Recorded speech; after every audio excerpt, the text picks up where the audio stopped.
Bismillahirrohmanirrohim. Salaf solihlarni hikmatli bo'lgan so'zlaridan ishora qiladiganimiz Allohni buyukligiga gunoh ma'siyat qilishdan oldin nazar tashlash.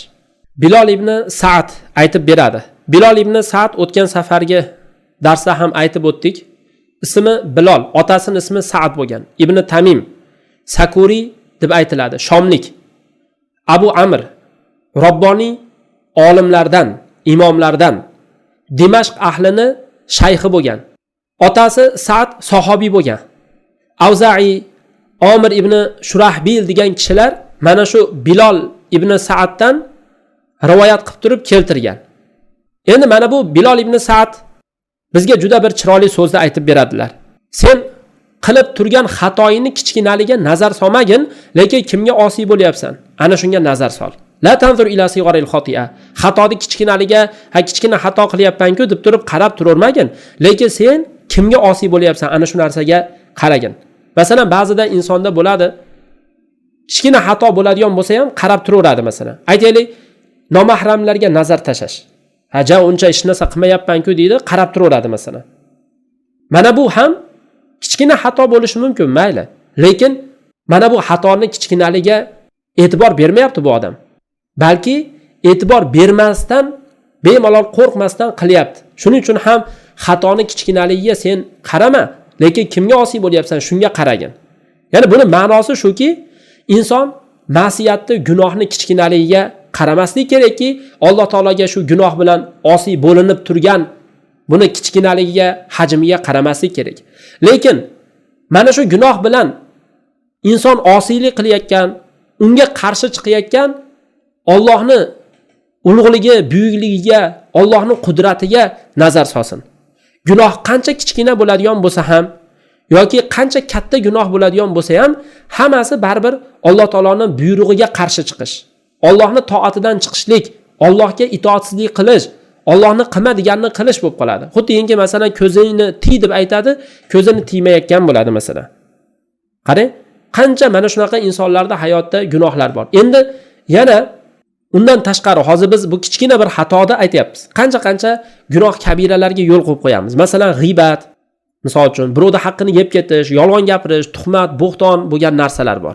Demak, bu xato, gunoh uni kichkinaligi bilan yoki kattaligi bilan o'lchanmaydi. Chunki ba'zi so'zlar bor, kichkina gunoh kichkinaligi qolmaydi, inson doimiy qiladigan bo'lsa, doimiy mana shu kichkina gunohni qilib turaveradi, hech to'xtamaydi. Doim masalan o'sha nomahramlarga nazar tashlab turadi, doim shunaqa bir xatosi bor. Doim xatosi bo'ladigan bo'lsa, uni kichkinaligi qolmaydi, katta gunohga aylanib ketadi. Toma ko'l bo'ladi deyiladi-da. Va hamda istig'for aytib tursa, gunoh kabirani kabiraligi qolmaydi. Maqsad bu yerda agar bir odam gunoh kabira qilib qo'ygan bo'lsa, tavba qilsa, ana shu gunoh kabira inshaalloh yuvilib ketadi. Lekin mana shu gunoh kabira ham tavba qilishini sharti birovda narsasini olib qo'ygan bo'lmasa-da, birovda narsasini olib qo'ygan bo'lsa, borib egasiga qaytarib berish kerak bo'ladi. Qarang, endi mana shu narsaga iymonga e'tibor beradigan kishilar alohida e'tibor bergan, ularda ma'lum bu narsa. Ammo endi ma'siyatga uncha e'tibor bermaydigan, gunohga beparvo qaraydigan odamlar, kichkina deb hisoblaydigan odamlar mana shu gunohni, ya'ni loyiq deb ham bilmaydi, bir aytarli gunoh deb ham ko'rmaydigan odamlar bor, qancha. Bular o'zlarini shu bir gunohiga qo'shimcha yana boshqa bir gunoh qilib qo'yapti. U gunoh nima? Allohning maqomini yengil sanash. Allohning ulug'ligi, Allohning kibriyosini yengil sanash. Mana bu bir o'zi jinoyat. Agar inson mana shu narsada davom etadigan bo'lsa, bu inson Alloh taoloning ubudiyatidan, Alloh taologa qulchilik qilishdan o'zini uzoq qilayotgan bo'ladi. Agar mana shu gunohda, kichkina gunohda davom etib turaveradigan bo'lsa. Qarang, subhanalloh. Endi tavbani amalga oshirish, tavbani haqiqatda tavba qilishim kerak, men tavbali odam bo'lishim kerak deb turib aytadigan odam, u odam gunohlarni nima qilish kerak bo'ladi? Katta sanash kerak bo'ladi. Gunohni u kichkina qilayotgan narsasini katta tog'dek hisoblash kerak-da. Mana shu holatda inson keyin tavba qiladi. Men yomon gunoh qilib qo'ydim deb o'zini bilish kerak, ya'ni. Chunki mana aytiladi-ku, gunoh inson uni qancha katta sanadigan bo'lsa, Alloh huzurida shu gunoh kichkina bo'lib qoladi. Ya'ni chunki inson tavba qiladi-da. Va yana aytiladi, gunohni kichkina sanash o'zi gunoh kabiradir. Masalan, kichkina bir gunoh kerak bo'lsa, bir nomahramga nazar solish, arzimas deb turib hisoblashlik o'zi bu gunohni ustiga yana bitta gunoh bo'lib qoladi-da. Abdulloh ibn Mas'ud aytadi mana, mo'min bo'lgan odam gunohlarni go'yo bir tog'ni ostida o'tirgandek ko'radigan bo'lsa o'zini, gunohni tog'day deb bilsa, o'zini shu tog'ni ostida turgandek, sal qolmasa shu tog' bosib qo'yadigandek deb ko'radigan bo'lsa, mana shu holatda inson tavba qilishni boshlaydi-da. Qarang, mana shu narsa Abdulloh ibn Mas'udning so'zida. Demak, mo'min odam gunohlarini shunday deb o'ylaydiki, katta bir tog'ni ostida o'tiribman men. Hozir meni tog' bosib qoladi. Tog' o'zini ustiga shunday tushib ketishdan qo'rqib turadi. Fojir odam bo'lsa degan, fojir odam bo'lsa, gunohlarini shunday burnining oldidan uchib ketgan kichkina bir pashadaqa ko'radi. Mana shu Abdulloh ibn Mas'udning so'zi. Anas radhiyallohu anhu aytadi, sizlar shunday bir amal qilasizlarki, sizlarning ko'zlaringda u qildan ham ingichka bo'ladi. Kichkina narsa bo'lib turadi.